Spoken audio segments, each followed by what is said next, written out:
If you ever find yourself feeling overwhelmed during conflict, then this episode is for you. We describe the psychological experience of flooding, when you white out or shut down or get hijacked by your own emotions. Usually this happens during a fight with your spouse, and it never helps resolve the issue that you're facing. We're going to talk about what flooding is and how you can calm yourself down in order to navigate through conflict more successfully. The Marriage Podcast for Smart People is designed to help busy couples like yourselves move away from conflict and unhappiness to build a marriage you'll love today and treasure for a lifetime. This podcast is made possible by listeners like you. Learn how you can help save marriages, prevent divorces, and keep families intact by going to oyf.support. Once again, that website is oyf.support. And now, here are your hosts, Caleb and Valinda Simone Gandel from Only You Forever.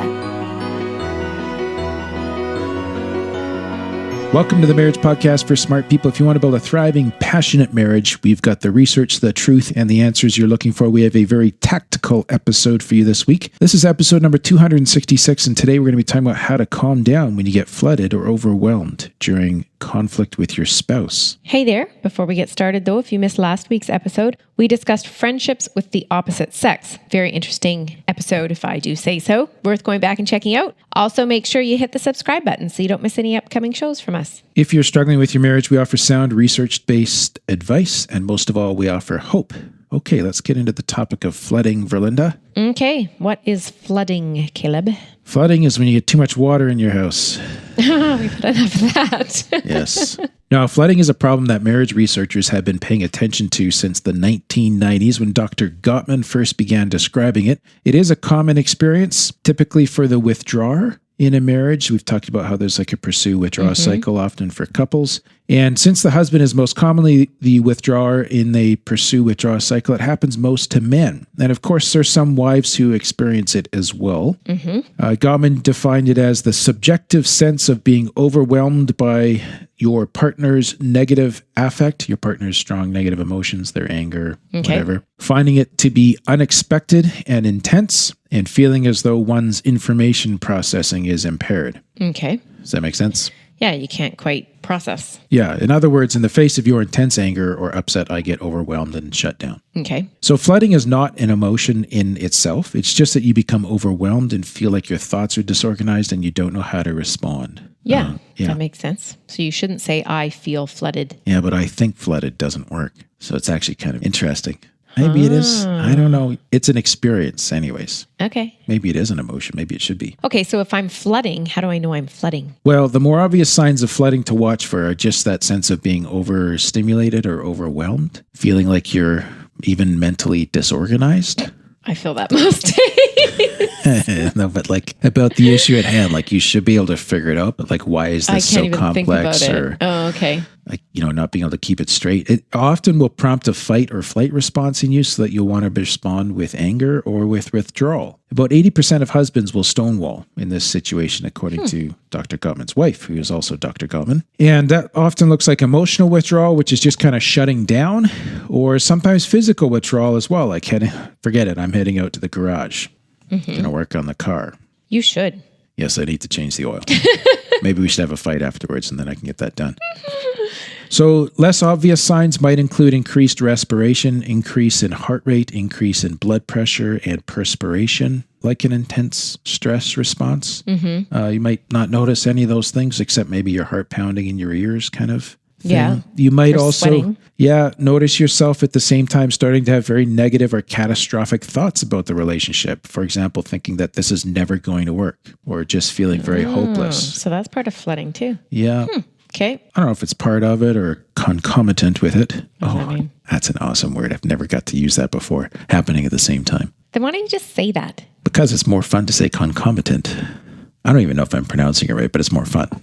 Anyways, it's also important to notice that flooding may really compel you to end the situation that is causing or prompting the flooding. In other words, to shut down the argument or to end the conflict, almost at any cost, like you're driven to escape the situation. It can be a very sort of compelling thing. Yeah. Now, the really tricky thing about flooding is that while it's something that happens to you, like nobody sits down and, oh, she's getting mad, I'm going to flood myself now. That doesn't happen. Okay. Nobody does it intentionally to themselves. It's more like it's happening to you. But here's the thing, to your spouse, it's almost universally interpreted as you doing something to or against them. Oh. You're shutting down on me. So more anger, which ironically creates more overwhelm. Yes. Yeah.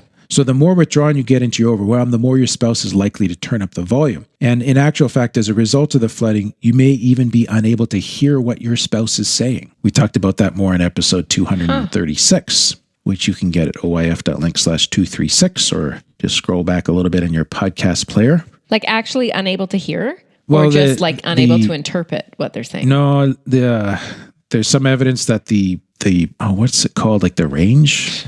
I'm thinking like hertz. Hertz. Okay. The range of the human voice actually becomes inaccessible. Like you can't hear in that range when you're very overwhelmed. Really? Yep. Huh. Okay. And so anyways. So now we've got this cycle. Yes. Overwhelmed, shut down, they get louder. Yep. We can't hear them. They try to break through, it gets worse, so then I just want to leave. Okay. And that's how conflict never goes anywhere and people get stuck. And that's what we unpack and unravel with our marriage counseling clients a lot, is we help them find new ways to navigate conflict. And when they figure out other ways to do that so that the one person is not having to turn up the volume and the other person is not getting overwhelmed, then what happens is they can find new ways to solve old problems. Oh, okay. So we're going to talk about why this cycle thing happens, or this issue happens, and how to calm yourself down after the break. But I wanted to let our listeners know that we have an additional exercise available as a PDF download that shows you how to practice self-compassion as a way to reduce flooding during conflict, another way to reduce flooding. It's another excellent, effective approach to helping you navigate conflict more successfully, and you can get this additional guide by becoming a patron of the Marriage Podcast for Smart People. We'll just take a quick 60-second break here to tell you more about that. What happens when the fairy tale marriage meets reality? Too often, high expectations lead to disappointment, communication breaks down, and the struggles of day-to-day life become overwhelming, leaving you feeling lost and without hope. Unfortunately, marriage does not come with an instruction manual. Marriage troubles are deeply personal and can take a toll on you, your spouse, and your family. Counseling can be expensive, and divorce is very costly. It doesn't have to be this way. Caleb and Valinda understand your pain and frustration. Their mission is to help save as many marriages as possible, and to date, thousands of couples are helped through their weekly podcast. But the most important marriage they want to help save is yours. With a minimum of a $10 investment a month, you gain access to exclusive bonus content and valuable information to help you succeed in your own marriage. Learn more about saving marriages and how you can help at oyf.support. That's oyf.support. You're listening to the Marriage Podcast for Smart People. Before the break, we were talking about how to recognize flooding. And now you may be wondering, well, why does this happen to me? Or why do I do this? Perhaps it's your spouse that gets flooded. And you're asking yourself, why does he do that? Why does he do that? Well, this is an issue of magnitude. As the intensity of the conflict increases, you will reach a point where your thinking brain is shut out. Okay. And the thinking part is the piece that can examine the complexities, the gray areas of an issue, and help you sort it out by considering your spouse's point of view or the facts at hand or your own emotional state, all that good stuff that we need to navigate these things. And you really have to be on top of your mental and emotional game to navigate some marital conflict, probably a lot of it. But when you're flooded, you don't have access to those parts of your brain, all gone bye-byes. Okay. And why does this happen? Well, here's some contributing factors. One is that you may be more emotionally sensitive than you realize, especially men. They all say the same thing. I'm not an emotional guy. Uh-huh. Well, you will probably get accused of insensitivity when being flooded. It may actually be that you're more sensitive to your spouse's emotions than you realize. And so you very easily experience them as threatening or overwhelming. The emotions, not the spouse. Well, maybe both. Okay. It could be, too, that if you have a history of intense anger or experiencing it, either from your spouse or in your family of origin, you may be more vulnerable to flooding, right? So imagine a child who feels very threatened and overwhelmed by anger he's witnessing, whether or not it's directed to him. He may feel some distance or some safety or some sort of buffering from that anger through this state of overwhelm. So then it kind of reinforces itself as a little bit of a safe place to retreat to. Oh, yeah. It's also possible on the other side of things that if you grew up in a family with little to no conflict, And then maybe you marry a spouse who has a very volatile conflict style or just an assertive kind of style of conflict. They grew up in a family where you hashed everything out. It was loud and everybody was fine afterwards. Yeah. Then that could be overwhelming too, because you just haven't had that experience. And this is like, whoa. So a history of not experiencing direct anger could be a contributing factor.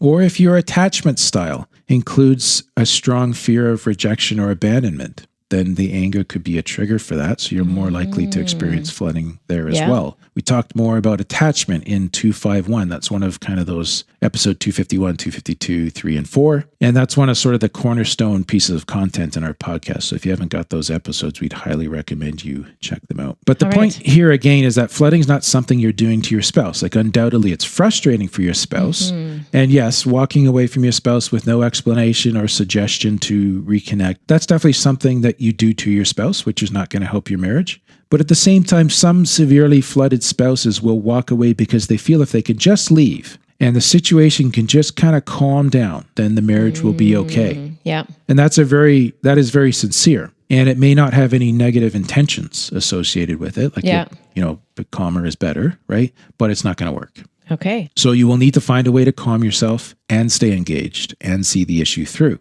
And by the same token, your spouse will need to learn to ask for what they need in ways that don't trigger your overwhelm, that aren't so threatening to you. So it has to be a cooperative effort with shared responsibility. So it's not just a blame for the person who actually gets flooded. Correct. It would be so easy to go there, though, I think. Yeah. And at the same time, though, like I'm going to say, like, well, here's how you can calm yourself down when you're flooded, because it could be your spouse has a reasonable amount of anger and is not overly...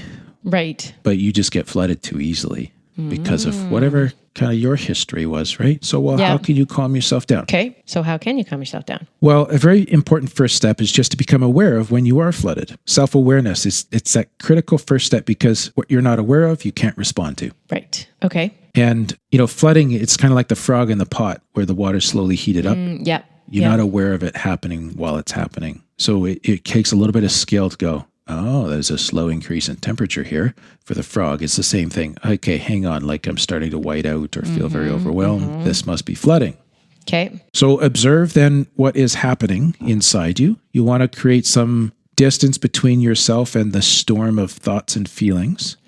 Just even kind of noting to yourself that you've gotten activated and that your body is starting to react is useful. So that, how do you... What did you say? Create distance between yourself and the storm of thoughts and feelings. Well, just observing that that's starting to happen it gives you a sort of a more objective stance on your experience. Okay. And something that you can kind of watch or notice yourself doing already is creating that distance. Okay. So noting, I've become activated. My body's starting to react. Yeah. Okay. A good strategy ahead of time is to prepare and mentally store an image of your spouse at his or her best. So picture a moment in time, a snapshot that you can wrap a frame around in order to keep other negative experiences out of that picture. But just picture that moment in time when you experienced your spouse as loving, generous, well-meaning. So this is for the flooded spouse? Yeah, for the flooding spouse. And so when you get flooded, and if you need to take a break, which we'll talk about how to properly do in a moment, you can recall this image to remind yourself of your spouse's goodwill towards you. Okay. Now, if you're in a very distressed marriage, and it has been for a long time, or maybe even since you got married, it'll be pretty hard to do that. This particular tactic. But for many people, they will be able to create that image. Okay. Now, another image that might be useful is, we're just kind of giving some different ideas here. You can try these and see what fits and works and what doesn't. Yeah.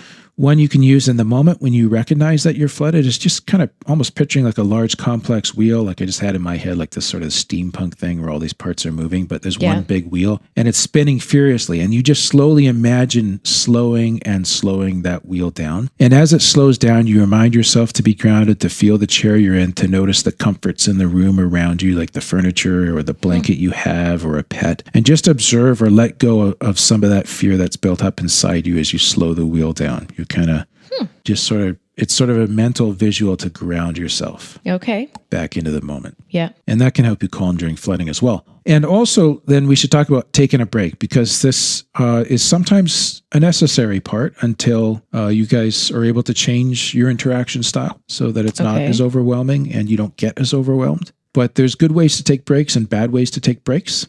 It's important often to give yourself time to calm down And so you might need a 10 to 30 minute break. And during the break, try not to think about the fight or what to say to your spouse. If you keep thinking over things, you will stay escalated, like your body will stay charged up. And so you'll be either maintain the flooded state or be right back in it as soon as you re-engage. Okay. But to take a break before you separate, and I'm talking about 10 to 30 minutes here, I just wanted to clarify when I use that word, separate.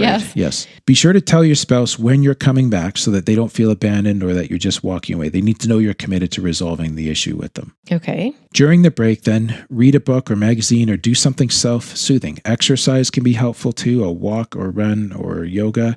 Take your mind off what's happening so that when you come back to the disagreement, you can have something of a fresh start to the conversation, like preferably a softer start to the conversation. It's a great antidote to flooding. Okay. To just come back with a fresh take and kind of having your body in a calmer place and everything. Okay. Yeah. Did you want to add something to that? Or? I'm just curious. Like, it seems like often arguments come up, when you're just about to walk out the door or people are coming over or so the break in that point, it's not like you can take a 10-minute break. You have to probably call a truce on whatever it is, go for a quick compromise and then bring it up when you get home and say, you know what, we'll get back to this after the Joneses leave. Okay. I can see that it's really important to you. Okay. Yep. And maybe at some point during the evening, things kind of settle out in your mind, or again, you're able to come back with that sort of fresh take on things. Right. Or even put it out of your mind for that bit. Okay. And definitely want to try to start that conversation softer when you do come back to it. Yeah. Yeah. Not just the flooded person. Maybe I would say even especially the person who doesn't get flooded. Right. So what's a gentler inroad to this issue? Right. So do you have any suggestions for the other spouse? Yeah. If I could convince the other spouse of just one thing, I would love for them to be able to recognize that it's not something your spouse is doing to you. Although you may even have interpreted it that way for months or years. And I know you've had to try to figure out why it happens, try to make sense of their flooding. And if it has frequently felt like you were being shut out, it's really hard not to take it personally. Right? Yeah. So I get it. It's very hard to get past that feeling of rejection. But the flooding is something happening to them, to your spouse. And honestly, you most likely have a part to play in it too. Right. So you often, folks don't realize how intimidating their anger is to their spouse or how much they're afraid of losing you. And sometimes you get this, sort of the iconic caricature of this, which is true enough, is like you have this little tiny wife and this big oaf of a guy, and he's terrified of her. And she doesn't realize that because she's always been the small person in the world. But he's so intimidated by her anger. So you may not realize that that's happening though, right? That intimidation, because it doesn't make sense. Like, what is she going to do to him? Yeah. In a way, right?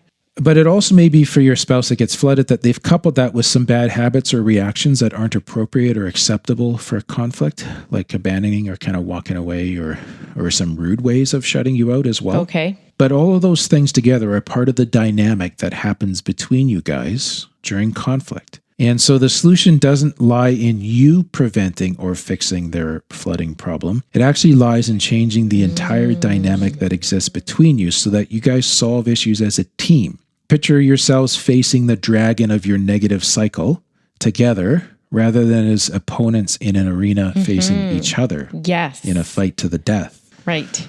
So there's kind of a reframe on how you're tackling this, and also your flooded spouse, that flooding, not so much the problem as like the entire dynamic. What's your part in contributing to what happens, right? Right. So figuring that out, facing that dynamic as the issue together.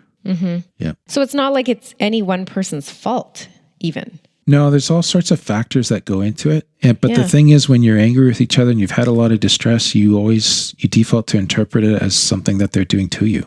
Right. And the fault thing, like everybody wants to figure out whose fault it is during the argument. Well, I mean, you don't want to figure out whose fault it is. You want to clarify that it's the other person's fault. Right? Yeah, true enough. So that's how you get so stuck. And so this is the work that we do with couples in our online counseling agency. We deliver proven, well-established approaches to couples counseling over secure video calls, working through issues of conflict like this and helping folks figure out how to begin to solve their problems on their own. So if you'd like more information about that, just head on over to our website at onlyyouforever.com. Thank you to Stephanie and all of our patrons. Well, I guess Stephanie became a patron between this recording and our previous one. Yeah. And all of our supporters each month. We just want to say a big thank you. Next week, a little tougher topic. We're talking about 5 essential things that you will want to consider when disclosing your infidelity to your spouse. Wow. If you should find yourself in that situation. Well, I kind of hope that not too many people need to listen to that one. Correct. That is all for today's episode. You can get the full show notes at oyf.link/266. Find out how you can help. Go to oyf.support. Thanks, and we'll see you next week. The Marriage Podcast for Smart People is totally funded by listeners who support Caleb and Valinda in their mission to save marriages. If you would like to be part of this worthy cause, open your web browser to oyf.support. A minimum investment of $10 per month will help restore hope to married couples. Plus, as a patron, you'll gain access to exclusive bonus content and valuable information to help you succeed in your own marriage. Go to the website oyf.support now for more information. Thanks for listening to the Marriage Podcast for Smart People from Only You Forever.